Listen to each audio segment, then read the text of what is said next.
Yeah, so we are at Taking Class Outdoors, Connecting to Nature and Supporting Wellness.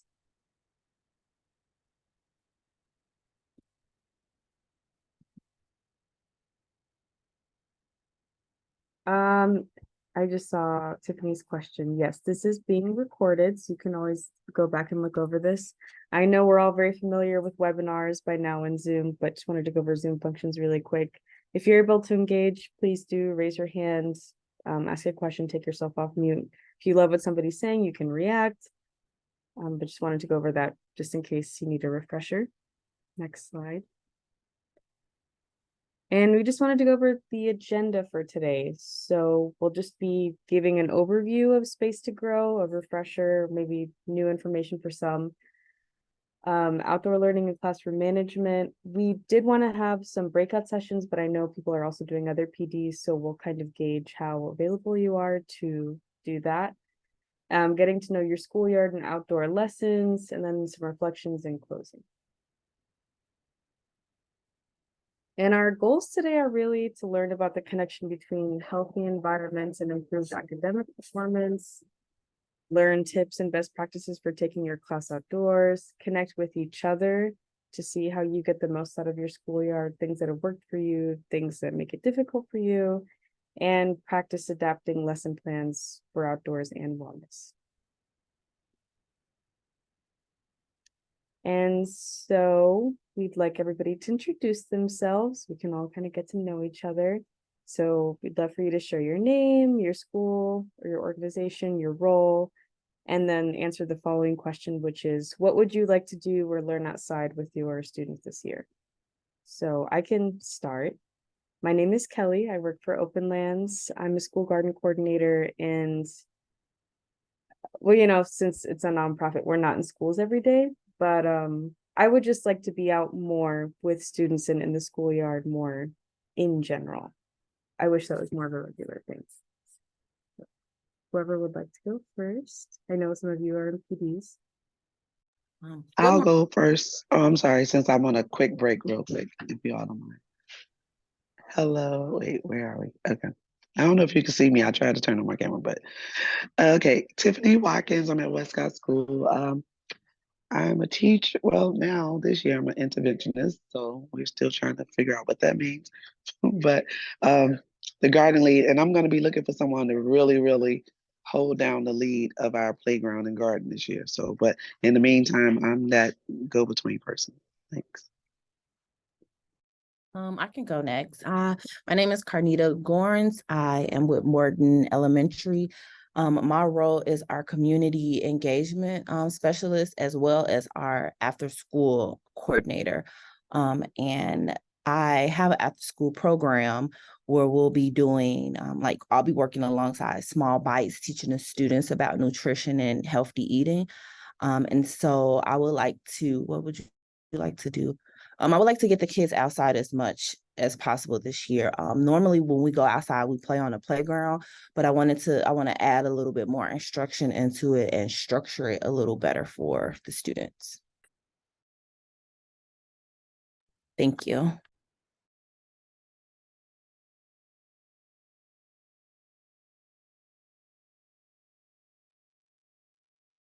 Yeah, that's everybody who's available.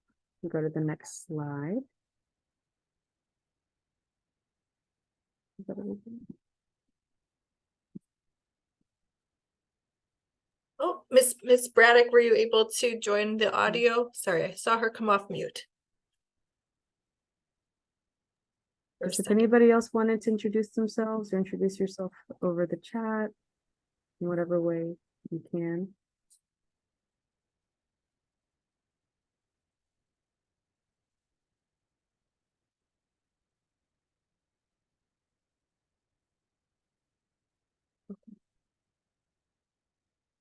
Well, I can go next. I'm Meg Kelly from Healthy Schools. I was there you talking. I'm sorry. Go ahead. There you are. Yay. I'm sorry. It's all good. Go for it. Okay. So my name is Sophie Braddock. I teach on the southwest side of the city of Chicago. I taught high school for about 20 years, and I've just switched over to middle school. So I'm teaching 7th and 8th grade science here on the southwest side of the city, and just excited about these partnerships with Open Lands and Healthy Growing, and bringing some of those things into the classroom for my middle school students. Fantastic. Thank you. So I'll go next. I'm Meg Kelly. I'm one of the speakers and facilitators today. I am our Space to Grow director from Healthy Schools campaign, and just in general, like to get outside. I don't have like Kelly. I don't have students that I work with every day, but I work with you all, and my goals are your goals. Thank you. Oh, and hi, Danielle. I met you at camp. I just recognized you. Yes. Good to see you. Same here. I guess I can go since I'm off of mute. Hey y'all, my name is Danielle Russell. I am the Green Schoolyards Program Manager at Open Lands, and I'm looking forward to just being outside as much as I can with y'all.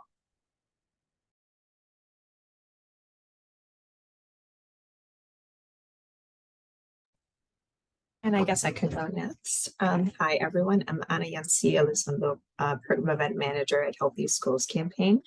I'm helping you out with tech today. So if you have any, I'm behind the chat. If you have any issues, please feel free to reach out, and I will do my best to try to help you. And I am just, I don't work with students, but I'm excited to hear all of your plans and what new things you'll be doing with your students this school year.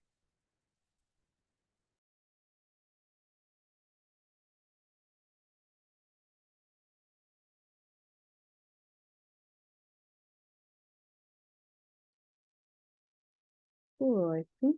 Oh, have another. We have Person two in the introductions chat. in the chat. Yeah. Yeah. Antonia McNeil, Robert A. Black, magnet teacher.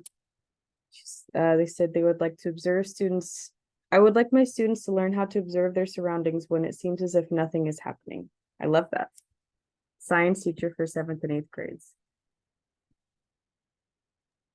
And Mr. San is on as well. He introduced himself in the chat as well. So just wanted to acknowledge that. I know formerly from Wadsworth STEM and now at Tilton. So glad to have everybody here.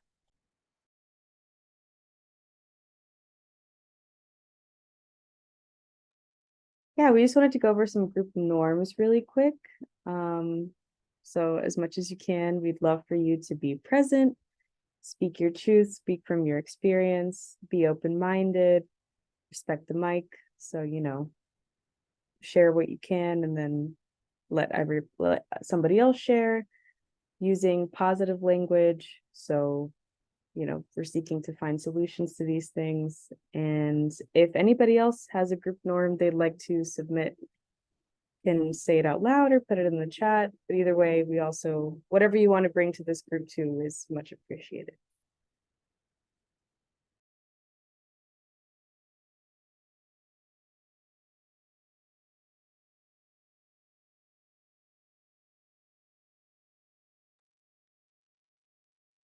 But yeah, if there's nothing else, these are the speakers again for today, and I will hand it off to Meg. But if at any point you have a group norm to share, or anything to share at all, please feel free to use the chat or raise your hand. Thank you. Sorry, I've gone a little too far ahead. My apologies. I am getting used to doing these virtual PDs again. So normally you would see my colleague Kenneth here doing this in expert style, but today you get me, and I'm just thrilled to be here and really appreciate everybody's time and participation. We're going to talk at you just a little bit so that we're all kind of coming into this from the same place, or grounded in the same context, and then we're going to do some group activity. So I know people will be kind of popping in and out, and we're going to do our best to honor those group activities, but just want to let you know it's going to get fun. but first, I'm going to tell you about who I am and what I do. So I'm our Space to Grow director from Healthy Schools campaign. We're a nonprofit here in Chicago. We do work on a national level around policy and advocacy initiatives that are really centered in the common sense notion that healthy students are better learners, and health and wellness should be incorporated into every aspect of the school experience. For us, the healthy school environment means one where kids have access to to health services, whether it's physical health, dental, vision, or behavioral and mental health services. So we want to make sure kids have access to those. But we also want to make sure that kids and everybody who's in the school, actually in the school environment, has access to healthy foods, clean air and water, and healthy, buildings and facilities, including the outdoor space, which is where I come in for my organization to manage our Space to Grow program. And this is kind of what centers all of us here today, our partners as a partnership. So Space to Grow is Chicago's Green Schoolyards program. We're we're working to transform schoolyards so that they're not just big giant swaths of asphalt, not having lots of, enough activity for a community, into spaces that can support outdoor learning, connection with nature, support wellness for kids and communities. And they're also doing some special work to help address flooding in communities by using special landscape features. So just want to acknowledge who all the partners are that make the program possible. Talked about my role at Healthy Schools campaign, and then Danielle and Kelly today are from Open Lands, which is the organization here in Chicago dedicated to connecting people to nature in their daily lives, right where they live. And what better place to do that at schools where kids go every day, our centers of communities. Together we manage the partnership, and we provide things like this PD together and help you all get outdoors with your kids and make sure that those schoolyards are activated and used well, and support you along the way in any ways that we can. Want to acknowledge that the schoolyards are funded by 3 public agencies, so they're a big public investment from Chicago Public Schools, the Chicago Department of Water Management, and the Metropolitan Water Reclamation District of Greater Chicago. So those 2 water agencies I mentioned are involved because we're building these spaces to hold lots of water and keep it out of the sewer system and help with preventing or reducing basement flooding. You may know that your schoolyards are designed by and for your school community. So all the students and staff and parents, caregivers, neighbors, everybody had a chance to participate in a process where they got to share their priorities and goals. So your schoolyard should reflect that.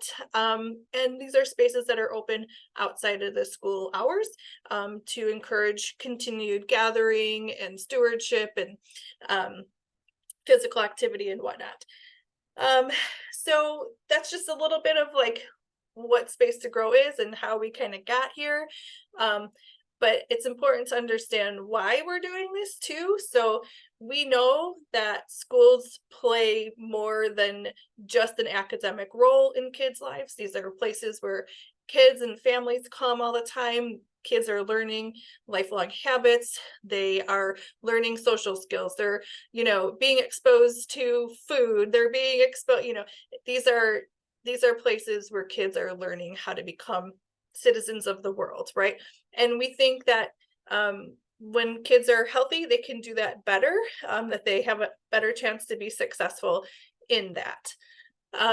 But we also know that not everyone has that same opportunity across the board, and due to racist and exclusionary housing and banking policies like redlining and other policies too, there's a number of issues that have compiled over the years that really have segregated our city, and investments in our communities have not been sort of the same across the board for many years, right? So what that has led to is in Chicago, and this is true in other cities too, a zip code can be a greater predictor of one's health outcomes more than their DNA or any other factors, right? So we are really doing our best to support the schools and communities who have have had historic lack of investment in infrastructure, particularly in green spaces, which do really help support kids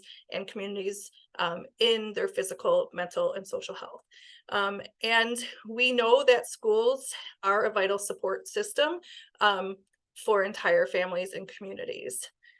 I'm just going to kind of breeze through some of the policy work around this. I want to make sure folks are familiar with the CPS wellness policy that kind of drives some of this and how we're aligned with that with the Space to Grow program. So the CDC has the WISC model, the whole school, whole community, whole child model, which is a framework really for that CPS has adopted for their wellness policy to really kind of make that holistic investment in students across Chicago. So making sure that there's family engagement, community engagement, as well as movement, physical activity, nutrition, all of the things that are needed to support a well-rounded, holistic education. Okay, pop quiz time. I know I talk really fast, but I wanted to make sure we were kind of grounded. So just a quick little quiz. Let's complete this sentence. You can put it in the chat, which letters you think are true, and choose all that apply. So students who are physically active, A, have better grades, B, tend to sleep during class, C, have better school attendance, or D, have better classroom behaviors. What do you guys think? I'm gonna, yeah.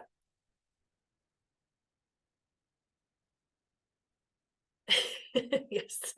All right. So I'm seeing in the chat A, C, and D. Yes, that is what I was going for. Just making sure we're busting any myths that like kids who are active are going to be too tired to do anything throughout the day.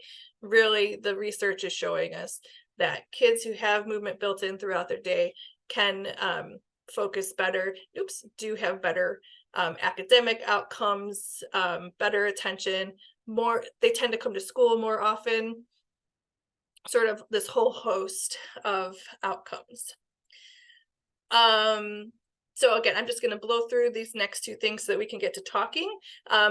Couple of specific elements of the policy that your schoolyard can really help support. So we talked about physical activity, right? So the district wants all subjects, including math and science, language arts, to incorporate movement throughout the day, right? So more than just the mandatory recess, more than, we don't want everyone to become a PE teacher, but there's ways you can incorporate movement into your lesson plans. We've got tips for how to do that coming up.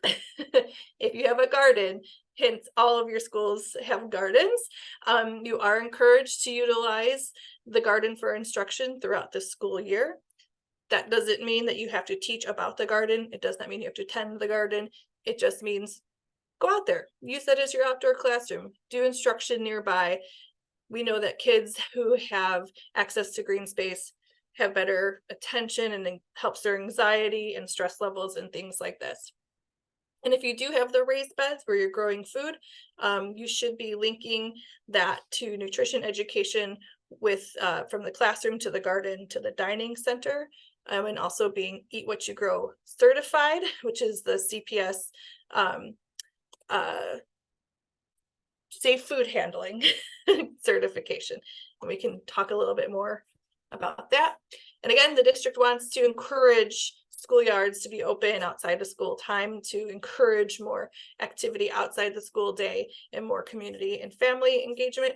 And they also want that the adults in the building to be modeling healthy behaviors, right? So there's an employee wellness sort of section that talks about making sure that you all are modeling healthy behaviors as well, because, you know, I think kids often do what they see, not always what they're told or asked. But if they see their role models participating in healthy behaviors, they are more likely to as well.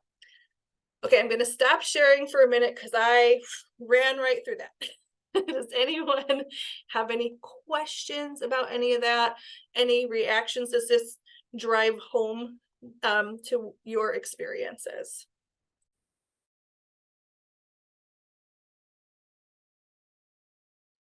Absolutely. The piece where you were saying that the students, if they see us do it, then they're more likely to do it. And I know like after school, I'm doing after school. So sometimes I'll have like a snack and I try to make sure it's a healthy snack. And so the students always, they're asking me, okay, what's this? What's that? And then they'll start to want those things. So now instead of like fruit snacks, we're going, they prefer to have granola bars. So yeah, I agree with what you said.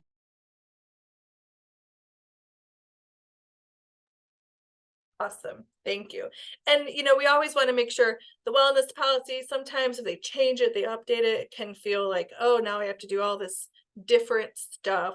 But there's really easy ways to incorporate some of these things into, throughout the day. And it's, we think it's really important to do that too, just to really support that development of the kids. So thank you. I think I'll turn it over to Danielle. You ready? Yeah. All right. All right. Let's do So, that. Or did you cool. want to share your own screen? Oh no, you go ahead. Okay. So we're going to talk a little bit about outdoor teaching and learning, some of the benefits to it, and then we're going to break out, or actually we're going to have a large group discussion in a little bit, just so to mentally prepare you for that. So next slide, please.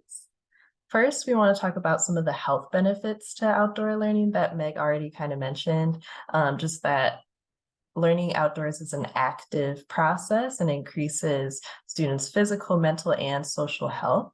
And everything we're sharing here about the benefits is also in a teacher toolkit that we'll share the link to you as well, if you want to kind of reference those for making the case for outdoor learning at your own school.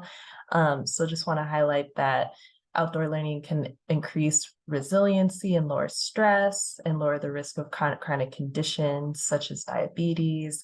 And also, if you're growing food at your school, children are more likely to eat vegetables if they have the opportunity to grow them. And there's also a lot of studies that show that being able to have physical activity and be outdoors has shown to decrease the symptoms of ADHD and improve focus. All right, next slide, please. And with that, though, there's an obvious link to the academic benefits. So we have a lot of things that show that there's improved standardized test scores, but also just a general better attitude about school and better behavior and a general overall sense of student enhancement when students have the opportunity to learn in nature and get outside and experience different forms of learning that the outdoors can provide. Also, it helps, oh, sorry. It also helps to kind of address all students learn differently and have different types of intelligences. So being able to have that hands-on nature experience helps all students to have like that sense of confidence and belonging. Next slide. And then here's a study that talks a little bit about indoor and outdoor free play and nature play and how it affects preschoolers' executive functions. Next slide.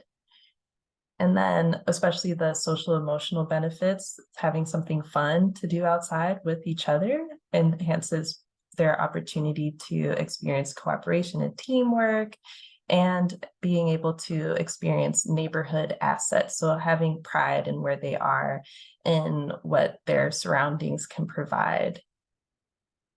Next slide. Oh, wait, just one more thing. Oh yeah, sorry. So sorry, I think I was looking at something else. So for something else that we want to highlight was the horticultural therapy benefits. So there's this whole field of horticultural therapy, which is using nature and the different types of textures and smells that are in nature and how that's shown to help to decrease stress. It's used a lot with folks that have PTSD. So there's a lot of different activities that you can do to kind of like emulate that and promote that kind of healing type of work. So really great for school counselors, I think, to get involved with outdoors and just everybody, but just wanted to highlight that real quick. And then next slide. So we all you're probably here because you already were in line with the benefits of outdoor learning and health and wellness, but we also understand that there's a lot of barriers to being able to get outside. So these are some of the things that we have come across from teachers that we've worked with. So there can be health and safety concerns, particularly if there's bees or if there's air quality or just general safety concerns of being concerned about going outside, and obviously weather. Sometimes it cannot be in our favor. Sometimes going outside is just not a familiar way to go about schooling. So sometimes that can just be a little uncomfortable. Or your school might not have the type of green space that is conducive for outdoor learning. And with that, we know that a lot of that is rooted in equity. So those are some things that we have seen. So we want to kind of hear from you all about what barriers that you all see to outdoor learning. So we're going to, oh, and I saw somebody, Mr. San said in the chat, oh yeah, bees are great pollinators. It's really sad that y'all had to cut down your apple tree. And I think that that's a good kind of lesson there, and like a model for just like really trying though, and trying something new, leaning into discomfort, but like, you know, if it's getting out of hand, you know, you got to do what you got to do, and just kind of exploring alternatives. So thank you for sharing that. So we are going to, next slide, we're gonna do some brainstorming together and thinking through what we perceive to be barriers. What have we experienced as barriers to teaching outdoors? And then we also want to do some thinking about what do we dream for our outdoor learning experiences for our students? Like, what is our most radical imagination showing us? So first, we have a Jamboard. So let's see if someone has the link to the Jamboard. Has everyone used Jamboard before? Or is anyone new to Jamboard?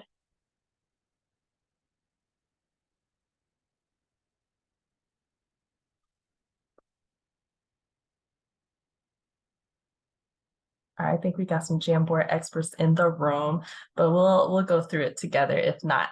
So we dropped a Jamboard link in the chat. Oh, haven't used it much since the pandemic. Fair.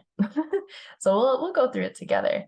So if you're able to click on the Jamboard link there, that's in the chat, and then we'll meet you there, and then we'll kind of go through what that's like. And let's see, share request. Okay, so it looks like not everyone has access. So 1 second, we're gonna give everyone access. All right, so everyone should have access. Sorry about that. And then I'm gonna share my screen as well.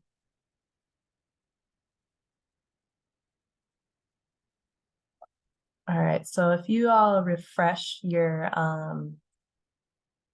the link, you should have access, but feel free to come off mute if you're still having some issues. All right, so I see a lot of people in here, so let us know if you're having any issues. So with Jamboard, and I'll be sharing my screen to do a demo for folks that are new to Jamboard or it's been a minute. So the way that it works is, so we have our first question here. What do you perceive as barriers or challenges to teaching outdoors? And on the left-hand side, we have some different tools. And today we're going to use the sticky notes. I see people are already getting to it. And so you'll take your sticky note and you'll say whatever your barrier is that you want to add. And then it's just going to add it to the board and you can put it wherever you'd like. If you want to add some razzle dazzle, you can edit it, but that's kind of just how you get it on there. So we'll take a few minutes to identify barriers and challenges that we've come across, and then we'll come back together. So we'll just give y'all a few minutes to do that, and let us know if you have any questions or concerns or troubles. And if you're struggling with Jamboard and just want to put it in the chat, you can do that as well. And then we can get that in there for you.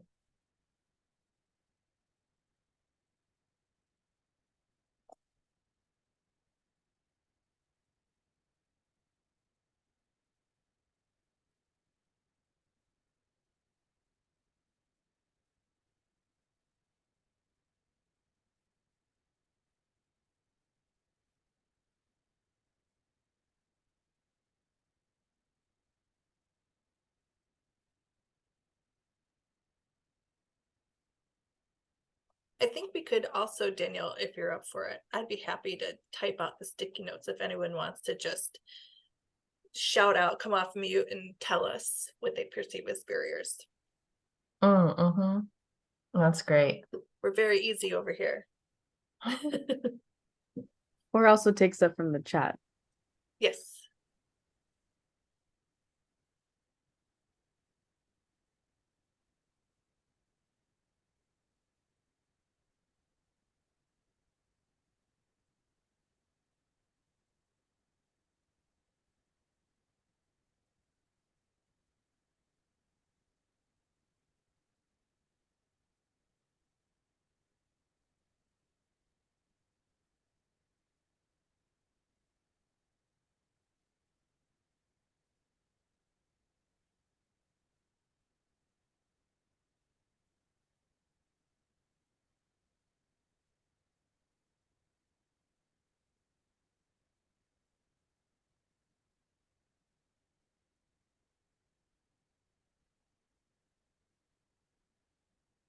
All right, I see someone just entered the meeting.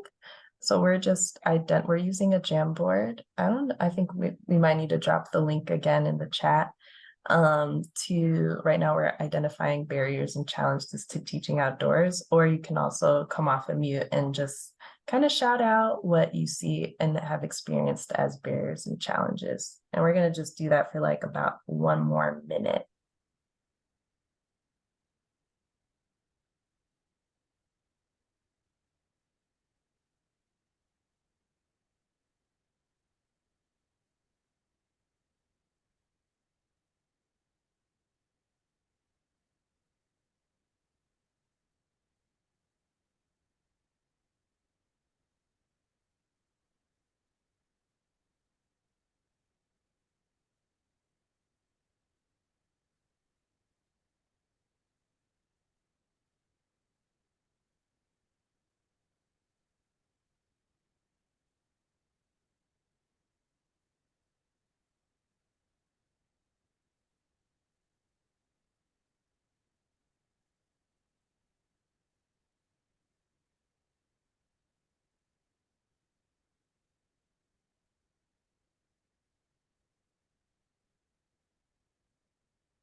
Cool.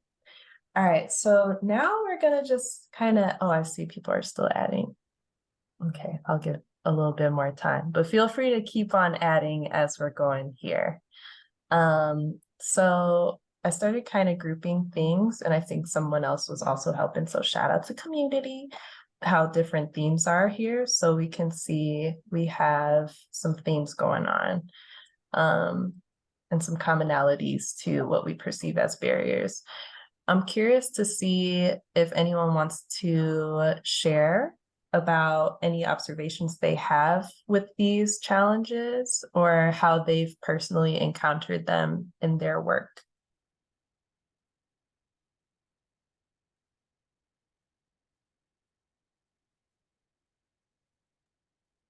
I'll speak on the neighborhood crime one. I'll put that in. And it wasn't a full experience, but I'll share the experience that we did have. We were all planning to go out into the garden. However, we were put on a shutdown because there was a shooting less than a mile away. And the students, we were all excited, like we were already in transition to go outside. And the students were really excited. So when we had to shift things around, I noticed that how the students, how their mood changed, which affected the entire session that we had planned. And so luckily we didn't have to experience the actual crime or hearing anything. But just having that experience kind of like put a little trauma into the situation, because when we went out the following session, the students were like, okay, are we okay? Are we safe? And so, yeah, that was the experience that I had with our students. Thank you so much for sharing that. Yeah, that's unfortunately too common and really unjust, and y'all shouldn't have to deal with that. But thank you for sharing. Thank you for making a space to share. Absolutely. I would like to acknowledge that you had a good safety plan in place, it seems like. So your school was able to communicate to you that it was better to stay inside, and sort of having those things set up. I'm glad that you guys had that communication system in place. Yes, thank you. We have members of the Chicago Police District, the CPD on our LSC. So like we have great communication with them.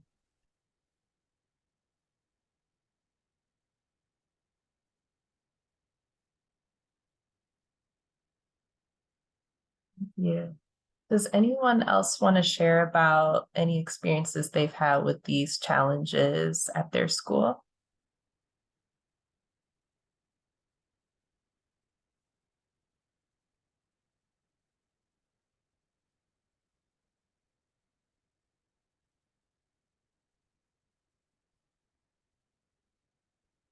We have neighborhood crime and safety, distribution of information about the playground, limited space, distractions of sharing with other classes, transition time from classroom to outside, bathroom needs, transitions back into the building for the bathroom, shade. Ooh, more docents for the playground. I like that. I like that word. And then bees. Did you ask how we've used it in the past?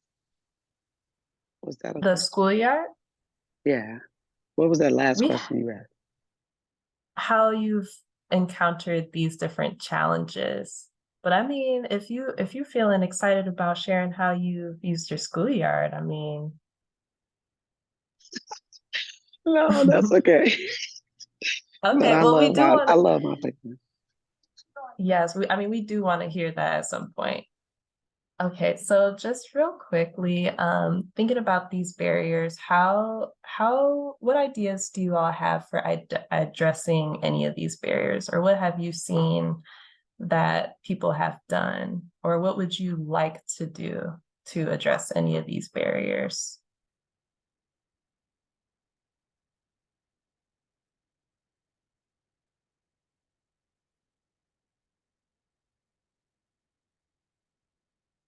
I'm sorry, can you say that again, please? Yes, so just thinking about all these barriers and challenges, I want to start thinking through like how to address them. Like, how do we move through these barriers? So I know like with neighborhood crime and safety, that is a really challenging one. And I think that you all have a really good, like Meg said, you all have a safety plan. We even still like how do we navigate these things in a way that yeah, that works for us in our schools.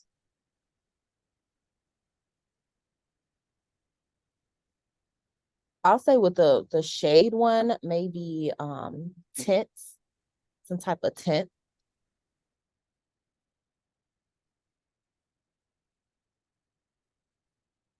And as far as time, like maybe it's a little too late for this now, or maybe it's not, but like during the planning process of creating a schedule, just making sure that space is allotted to have opportunities to visit the garden. Mm. So with time, making sure that that is like a scheduled out thing within the day. I just want to make sure I heard that correctly. Yes, like, yeah, working with admin to, like if it's supposed to be a whole school initiative, with the healthy campaign, just working with admin to make sure that the time is allotted, to go out into the garden, whether it's weekly, bi-weekly, monthly, however much time, you can put into it.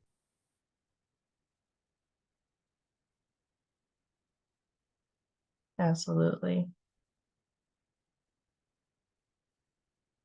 Anyone else have different ideas for addressing barriers for getting outdoors?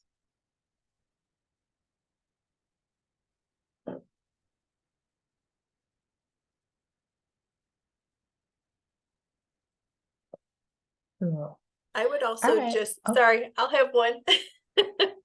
I'll share one. I think one thing too, the concern about bees or other sort of insects or potential for, there's a lot of kids who might be allergic to, making sure that you know where your school's EpiPen is. So usually a school nurse is meant to have one, or it's in a specific place, just making sure that you kind of know where that is in case there is something that happens. that's really important. Thank you, Meg. Some things I want to address about distribution about information in the playground and docents for the playground, if I'm understanding these correctly.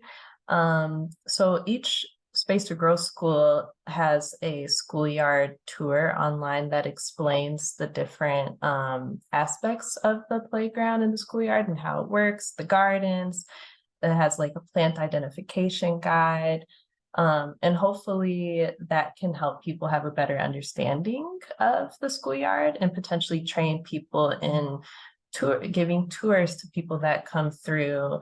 We also have like some pledges there so that and ways to build stewardship amongst students so that they develop that sense of ownership. But definitely would love to hear any other ideas that you all have for like how to develop that sense of ownership with students, but also the larger community. I know that some people have like talked about having student ambassadors and student leaders that kind of like take ownership, like the schoolyard is their space, and whether they're organizing cleanups or seed bombs or whatever, just trying to get that that sense of ownership and education that can be spread throughout the community. And distractions with sharing with other classes, that is a tricky one. But I think understanding the recess schedule and potentially just like having a schedule. I know some schools have a scheduling system that's like in the main office and then they sign up that way, but whatever works for your school. And the shade one, that's definitely a ongoing struggle for sure, but I do like the tent idea. Cool. And then do we have time to talk about dreams for outdoor learning real quick? Just would be okay, just real 5 minutes. Okay, real quickly, we would also love, so on the Jamboard, we were on slide 1. If we go to slide 2 real quick, we would just love to hear like really quickly, what are your dreams and aspirations for teaching outdoors? Whether it's whatever. I don't want to cloud the what do you call it? Cloud the room, but yeah, just want to kind of really quickly get some of those dreams on there. So let's take our sticky note and yeah, put down our aspirations.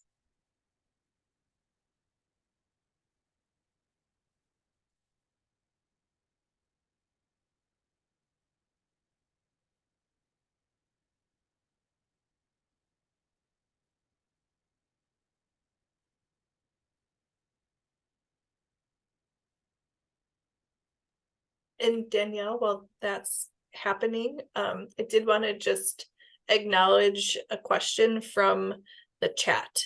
When you speak of building stewardship, are we referring to caring for the outdoor workspace?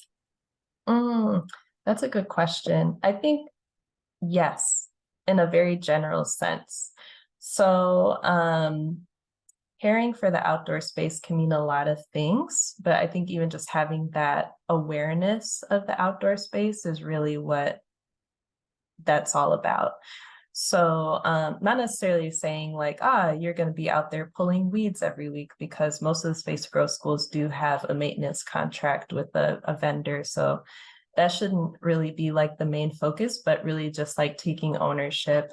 And so like kind of developing students to really have an appreciation for the space and kind of understand different norms with the space. So like then they can kind of teach each other like, oh yeah, we don't walk through that part of the garden, or we don't trample the plants, or we like if there's a ball that goes in, we're really careful walking around the plants, or like if someone's littering, like we tell them get your garbage, like that's the kind of stewardship that we're kind of thinking about in a general sense. So just kind of like how to develop so that students feel like this is our space, and kind of just like have that ownership.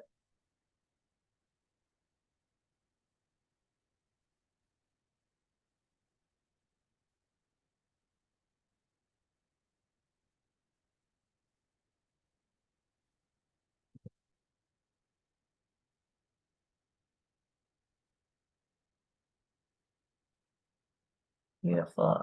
Okay, so we're gonna just give maybe like 30 seconds. And if it's if you're kind of still thinking through, feel free to drop some thoughts in the chat or come off of mute. But just gonna kind of review some of these real quick. All right, so providing students with different experiences being outdoors. Yes, yes, absolutely. Would like for students to see beyond. Ooh, learn to perform qualitative analysis and apply these skills during times of doubt, stress, and times of emptiness. Whoa, that's deep. Would love to hear more about that. That sounds amazing. Would love a full day outside full of mini yoga sessions, nutritional lessons, picking food from the garden, creating salads, juicing from the produce. That sounds like a dream. It is a dream. I guess that was part of the exercise, but I love that dream. Giving students a sense of community and connecting real academic knowledge in their learning environment out of class. Yes, yes, y'all. And connecting with nature. So beautiful. Well, definitely keep us posted on these dreams, and we would love to support you in seeing them through. Beautiful. All right. Well, I think now we can wrap this up, but thank you so much for sharing your dreams with us. And yeah, I'm gonna move. I think now is when we're gonna take a just quick break. Just stretch. Just a stretch break, bathroom break. Mm-hmm. So feel free to get moving, and we'll come back at 10:57. It's like 3 minutes. 10:57. Is that okay? Yeah, 3-minute break. Yeah, so just All take a little stretch break real quick, and then we'll see y'all back here at 10:57.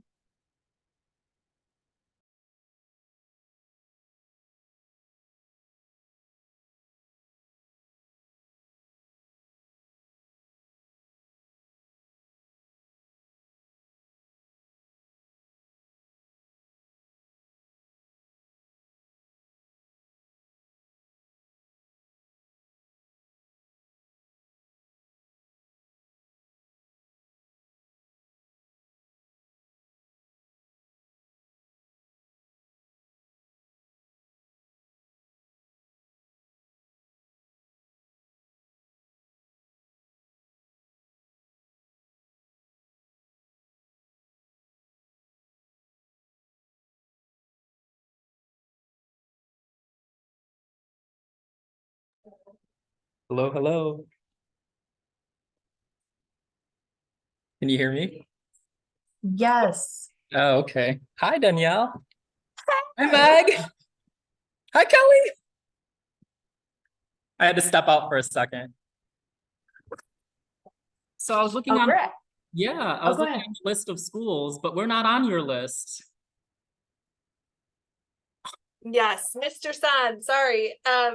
You are one of our amazing teachers who have started at a Space to Grow school, but has moved to another school. And I meant to say earlier, even if you don't if you're not still at a Space to Grow school, we still love you and you're still welcome in Aw, thanks. all of these lessons probably, hopefully still apply.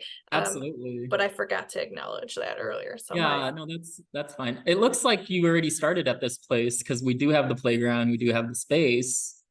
I mean, it looks the exact same setup as Wadsworth almost. oh, well, that's good. Yeah, yeah. It wasn't us, but I'm glad there's somebody there. Okay, cool. So I'll probably reach out to you later about some resources since we don't work directly together anymore. So if you don't mind, I'll probably just leave after Nope. this because I'm confused. I'm like back and forth bouncing around. You're in our network, so we're here for you. It's all good. Wonderful. Anytime. All right, thank you. Take care. Bye.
All right, everyone. I hope you were able to get a little stretchy stretch and get a little break and movement in. And we're gonna just carry along real quick. So one of our teachers that we work with, Miss Bronner from Wadsworth, amazing, awesome teacher leader who has been taking students outdoors for a while, has gifted us with some resources that she wanted us to share with you all about using your outdoor space for teaching and learning. So we're going to kind of breeze through this really quick, but this is something that you'll have access to. She's also been developing some resources and some lesson plans for that are kind of like grab and go to go outside. And she's happy to connect with anyone. So if you want to continue that community building, she is happy to do that with y'all if you liked what she had to share here today.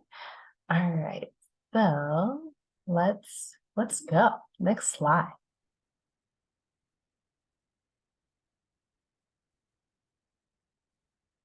Cool. So as we kind of talked about just in our barriers, she definitely recommends to check your recess schedule and have an understanding of that. And then in terms of how big your schoolyard is, she recommends at max having 2 classrooms out there at once, but definitely in separate areas if possible. Next slide. So she wants people to survey their students in terms of what they're interested in. So some students might be interested in birds or butterflies or plants or water. So just having an understanding of that in terms that can kind of help develop some buy-in from students and some focus as well for going outside for something that's not recess time. And then having some type of like outdoor hit that you can have. So if you wanted to have like some clipboards or magnifying glasses, having those kind of ready so that you can just jump right on out there. And then developing a distinction between recess and outdoor class is really important. So some teachers also recommend having like a different door that students would go out that's not the recess door if you have like that privilege of being able to do so. All right, so next slide, please.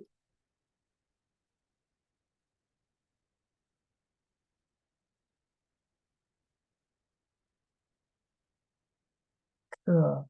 All right, so also with this is a safety thing and just kind of like a general classroom management thing, but making sure that you have some boundaries around where you're going to have your outdoor class.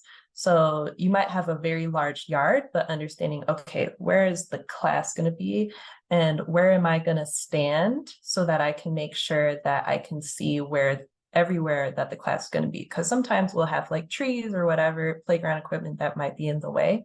So making sure that that is a good boundary, and then also walking the boundaries so that students know where and where not they should go. All right, next slide. Cool. So she wants to also suggest having a format that might be the same for each class so that the students can kind of get in their mind of how this is going to go. And it might take them some time and practice of going through the same format.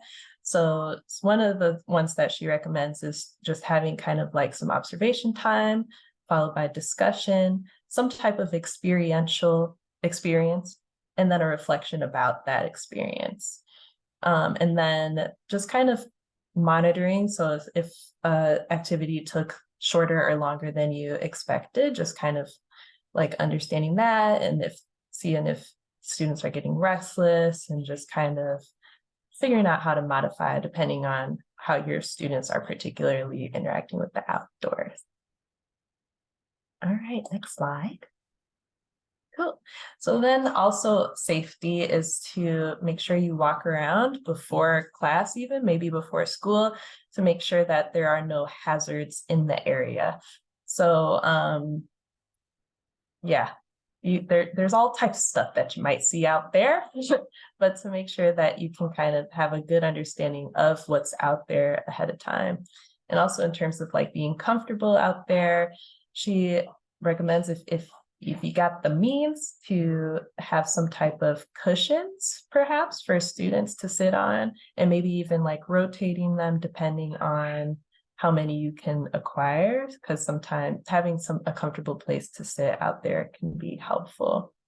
And then also with that kind of like grab and go, having some potentially like totes or backpacks that students can have for their materials. And she also recommends some type of paper that students can have, and so that they can have something to focus on, something that they're holding, so that they're not too distracted. And I think that's where also the clipboards, if you can get some clipboards, that's where that can get helpful as well. So yeah, that's from Mrs. Bronner from Wadsworth. And then she's happy to connect with you all if you wanted to kind of brainstorm together or just connect with her. These links are for that, and we'll send that to y'all after this. So shout out to Ms. Bronner, we appreciate her. And then I'll hand it over to Meg to talk about our schoolyards. Sure. I think before we get to the next one, I just wanted to acknowledge a couple folks in the chat were liking bullet point number 3 about reminding students the difference between outdoor class and recess. And just wondering if there's anything else that's resonating or other takeaways so far from everything we've been discussing. I'd like to open up to you all for a few minutes before we hit the next section. Or if there's any questions or clarifications, this is open discussion for a few minutes.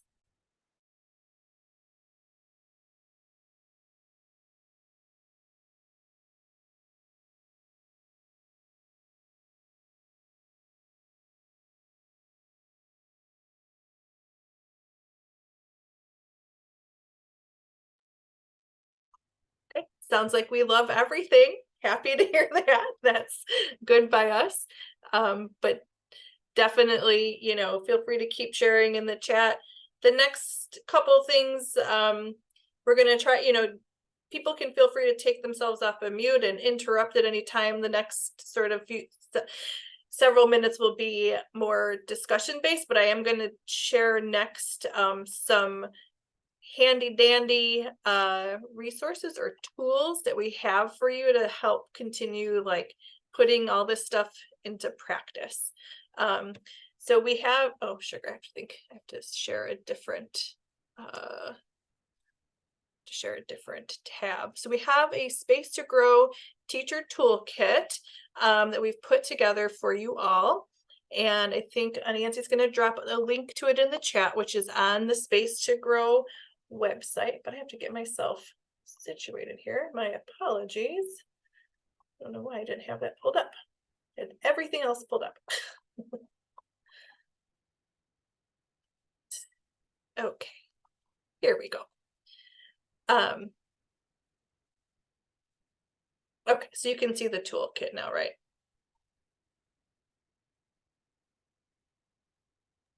So Yes. thank you, Danielle.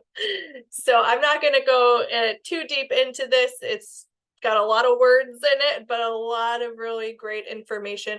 I did just want to kind of highlight that there's different sections, and the research around these benefits that we talked about earlier is referenced in here, so you can find some more of that in here if you're looking for it. I heard someone say, working with administration about setting aside the time for teachers to go outside with their classes. Like, there's some resources and information here that'll help you make your case if your principal or other administration is not kind of bought into it yet. And also we can help anytime too. There are a number of lesson plans throughout that we would encourage you all to take a look at and see if those look like fun to you. And each of the lesson plans does have a little code here that shows which subject areas they would align with. And they're all adaptable to different grade levels. But what I mostly wanted to do was skip down to the section called Getting to Know Your Schoolyard. So if you have a Space to Grow schoolyard, like I mentioned, they are designed to hold lots and lots of stormwater, which helps keep water out of people's basements. And some of that is done through natural elements, and some of it's done through nature-based elements, that is engineered solutions based off of how nature works to infiltrate water.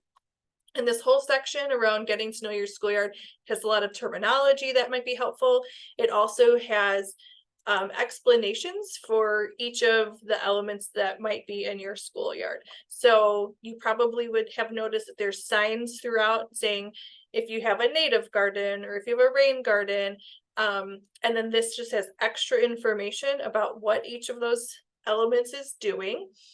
And then there's also learning moments, movement moments, and other tips that might be kind of handy throughout that you might be interested in. Just little ways if you're outside with the kids to help get them kind of moving and thinking.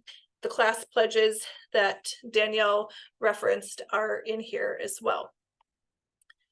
I am going to also reference, can you see the Westcott online tour now? Is that what's happening on the screen? Yes. Okay. Thank you.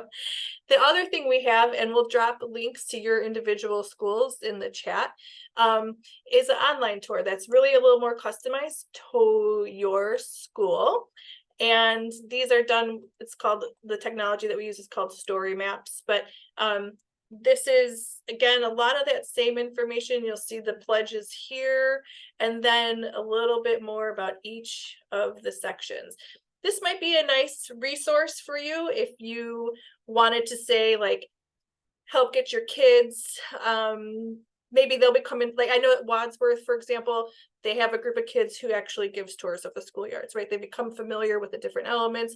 They're showing their parents, or if there's other partners who are coming to the school, they're showing them, what's happening in the schoolyard, kind of those interesting elements.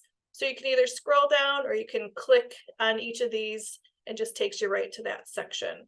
the one thing that I do like to point out at the end is just a reminder about your schoolyard etiquette rule.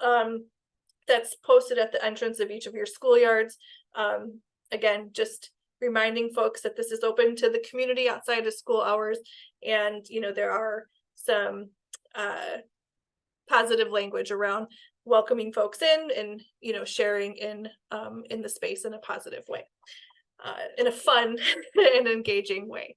So again, those are all on the Space to Grow website under the school profiles, and we'll share individual links with you after this again. But any questions about those two resources, we'll make sure you have all those. But hopefully those are helpful for you to take some of these and incorporate them straight into your teaching and learning.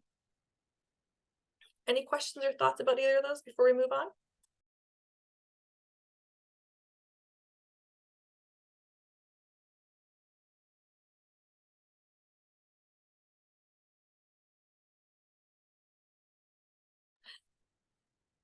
Thank you, Ms. McNeil, for letting me know.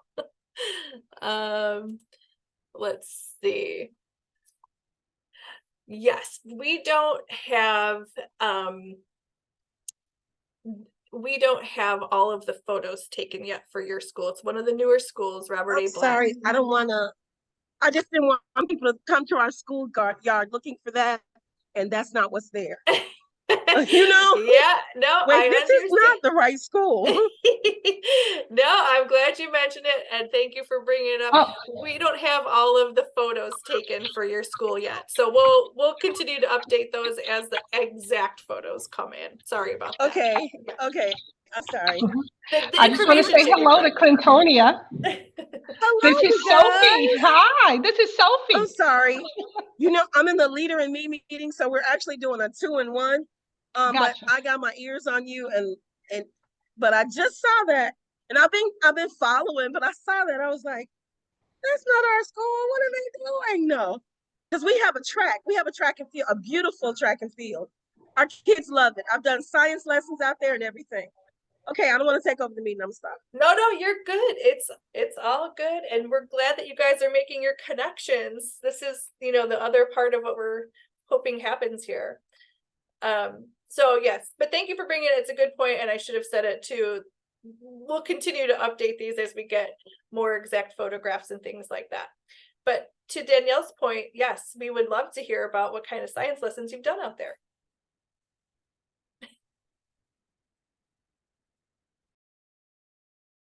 Oh, still on mute.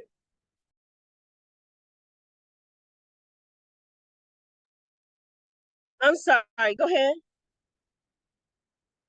Did you want to share about any of the science lessons that you've done outside? Oh, yes.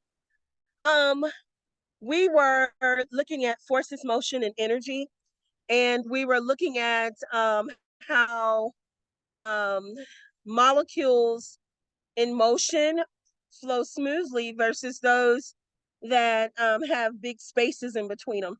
And so some of the kids were skipping and some of the kids were running full speed to distinguish how the difference in the amount of time. And I'm not sure if that's exactly what we're doing. But they were trying to see how long it would take one to get one versus the other mode of getting movement around the track there. I forgot what we were comparing it with. I'm sorry. No, that's okay. Another time, what else did we do? We were doing like the outdoor space, we used the hula hoops. So we had hula hoops, and the girls were creating like these creative dances. This wasn't for science class, this was like SEL, social emotional learning, just to express themselves. So at the end of the year, when they represented their their 360 goal benchmarks, they had some little presentation to make on stage. So we use it for different things. We do have a garden back there, and we go back there and harvest food all the time. I have lots of peppers back there, habaneros, everything. You want hot? Come pick our peppers. But that's it. I don't want to take it That over. Thank you so that much for is letting me share. wonderful. Wonderful. Thank you. And actually, I'm so glad that we did. Thank you, Danielle, for extracting that valuable information, because sort of the next step that we wanted to do together was think about lesson plans that each one of you may have been working might be working on getting ready for this school year. And I just want to acknowledge that this is exactly the type of movement and physical activity that the district is looking for. So you're doing your science lesson, you're talking about the force of motion, you're skipping and you're running, you're using your track, you're getting outside, you're hula hooping. That's exactly what we're talking about. Those are just little ways to incorporate that throughout the day and keep kids active. And I think the other thing I would just also want to acknowledge from our end too is one of the things we've been looking at and thinking about is we understand that we haven't been speaking as inclusively about movement and physical activity and understanding everybody's different abilities of capabilities. So we do trust that you all work with these kids every day and know their physical abilities and can adapt and adjust based on that. So but that's great. Does anyone else have a lesson plan that they are working on or have done in the past that typically would be done indoors that you'd be willing to kind of share about and maybe talk about how you would either like to incorporate some nutrition education, some physical activity, or just simply adjust it for outdoors? We can kind of workshop this together. Any volunteers? So if I can go back and find that, I'm gonna just drop a link in for you. Is that okay? Please.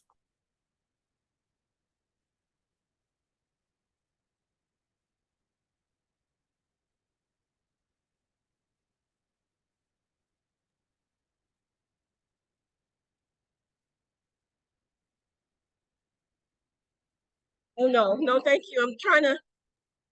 So I'm sorry, I don't know how to say your last name, but I cannot hear you.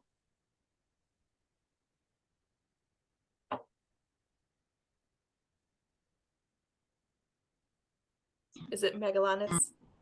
You can't hear me at all? Now we can. Hold on. Okay, good. Okay, looking at the shadows of like to go outside at different times and then trace look at how the sun is rotating and moving, and then you see the differences at different time points throughout the day. Other things I've done is like we were reading Wish Tree. So it was like a story about a tree. So we always go to the tree nearby the school and sit there, and then we said that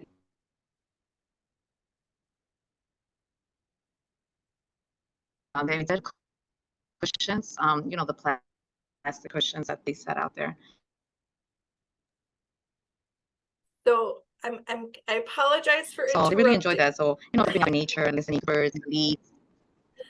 I apologize for interrupting. Your sound keeps kind of going in and out. So I'm going to see if I can synthesize what I think I heard.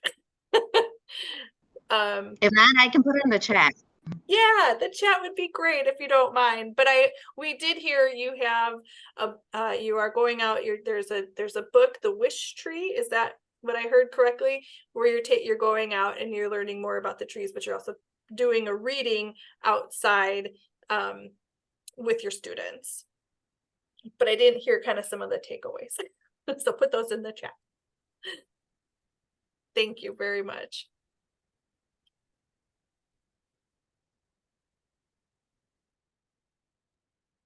So we have just a few minutes. Anyone else have a lesson that they're thinking about for this year that they'd like to maybe adapt from indoors to outdoors? Or they're looking for advice on from any of these wonderful professional networkers here?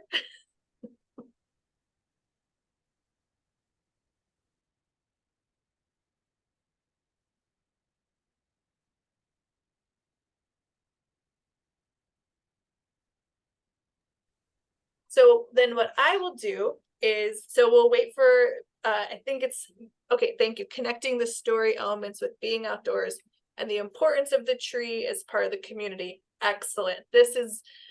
Thank you very much for sharing that. I think Danielle and Kelly are like, whoo, this is what we do. And that's great. Thank you. I think what I'll do then is, I will direct your attention towards two specific lesson plans in the teacher toolkit. One, I mean, there's several in there, do all of them, but I think these two are good lower barriers of entry. If you look at the fruit or not lesson plan, this is a great way to get kids to be able to test out fruits or vegetables or other foods that maybe they haven't been exposed to before, while also teaching about sort of how food is grown and what makes a fruit, and, you know, doing some of that kind of lessons.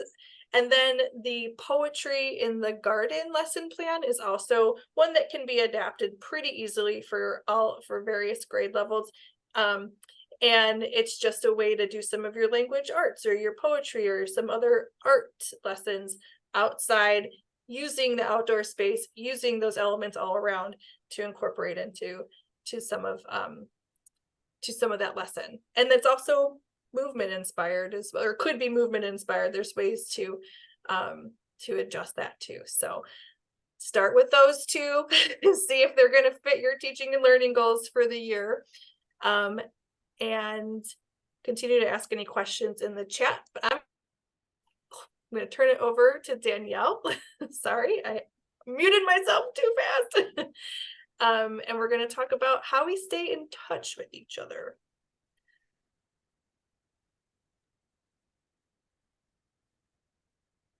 Cool. Thanks, Meg. So first, we just want to kind of ground in ourselves before we go, thinking about 3 goals for the year, or 3 intentions, energies we want to bring forth this year.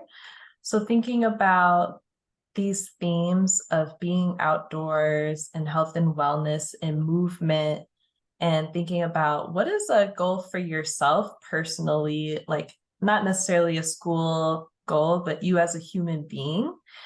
Is there some type of goal or intention that you want to have this year for yourself to embody these things? Whether it's maybe doing yoga once a week, or maybe going for a bike ride every so often. So thinking about a personal goal for yourself or intention, we would love to invite you to just jot that down real quick if you can. Thinking about a classroom goal. So what is a goal that you want to have for your class or classes?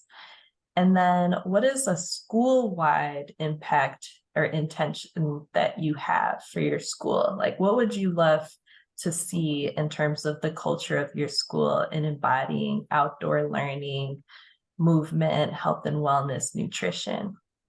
So just going to give a second for that, and feel free to drop anything in the chat if you have any ideas for that you would want to share. But yeah, just want to invite us to kind of think about that. Oh, say what? Does someone have something they wanted to share? No? Okay, cool.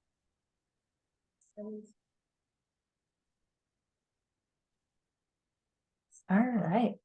So I hope if anyone wants to share, that would be great. Also, we want to, as you can see, this is a beautiful, amazing group of educators that is on this call.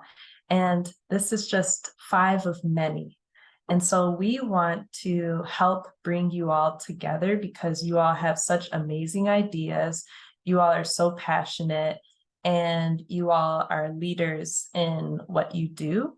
And I think that it goes without saying that you inspire folks. Like, all of y'all on here are so amazing. And so we want to build community amongst educators that are advancing this movement of environmental education, nutrition education, like making our communities healthier. So we're really open to ideas with that. Right now, we are starting a Google group. So we want that to be a space where people can share, hey, this is what me and my students did and it went so great. Or I'm thinking about doing this, what do y'all think? Or there's this issue happening on our playground. How have y'all addressed this before? So that's the kind of space that we want to create, and a place for us to all feel a sense of community and belonging in this work. And so that in case you're the only teacher at your school doing the work that you're doing in this realm, that you don't feel alone. But hopefully, we're growing more teachers at your school. So it's like a whole squad of dope teachers like yourself doing this thing. So yeah, that's what this is. And we'll send a link for the Google group. Right now it's just budding. Nothing's really in there now, but there will be. And this is where we will also be sharing different workshops that we'll have coming up, different resources that we hear about or that we'll be offering as well. So please join the group. And just, there is, we've asked, you'll see there'll be a link for an evaluation in a minute, and there is a question in there. If you want to participate in there, please say yes and give us your email and we'll add you right in. Coming up. Beautiful. And then, sorry about that. Go ahead, Danielle. I'll get the share up in a second. Okay. So I think everyone has already signed up for the PD Plus in order to attend the PD. So then once you submit the evaluation through PD Plus, you'll have your CPDUs. Does anyone have any questions about the PD Plus software and process?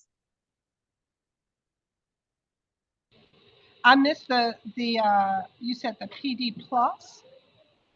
Yep. Mm-hmm. Is that the link? Yeah, so everyone, oh, Meg, did you want to say I was something? gonna say, yeah, everyone will get an hour, 1.5 credit hours for participating today. So we've added you in your email to the PD Plus registration for this. So right after this, we're going to mark it as complete. So you'll get a notification that you'd have to take an ISB evaluation. Once that's complete, then you have your proof of certification. It's in your PD Plus profile. Thanks, Meg, for explaining that well. Cool. Awesome. And I think, do we also have an evaluation? Yes, I think All right. Anna Yancy just shared it in the chat. I'm going to do it one more time. We really would appreciate you taking our Survey Monkey link workshop evaluation. Let us know how we did. We want to continue to give good content and make sure that we're building your network and building your toolbox of resources. And then also you can sign up for the Peer Learning Network in there as well. We have 2 minutes. If anyone has any other questions or any other observations. If you send me a link to your organization, I know what it was. It was forces, motion, and energy, but it was friction. And we were looking at electrical circuits. So I think you muted yourself. I will send you the lesson plans just in case you're interested in looking at them. If you give me an email address, okay? All right. Yep. On the screen right here. But it will be in the we will be sending out a follow-up email. It'll have everybody's contact information in it too. Cool. Yes. Yeah, and if anyone wanted to share in the chat or off mute what you're looking forward to. Otherwise, we're here throughout the year and beyond. to connect with you all in any way that we can support you, whether it's in the garden or, yeah, health and wellness, nutrition, education, all of that. We are here for that. If you ever have any reason to reach out, and we're here to support you. Thank you, everybody. And have a great school year.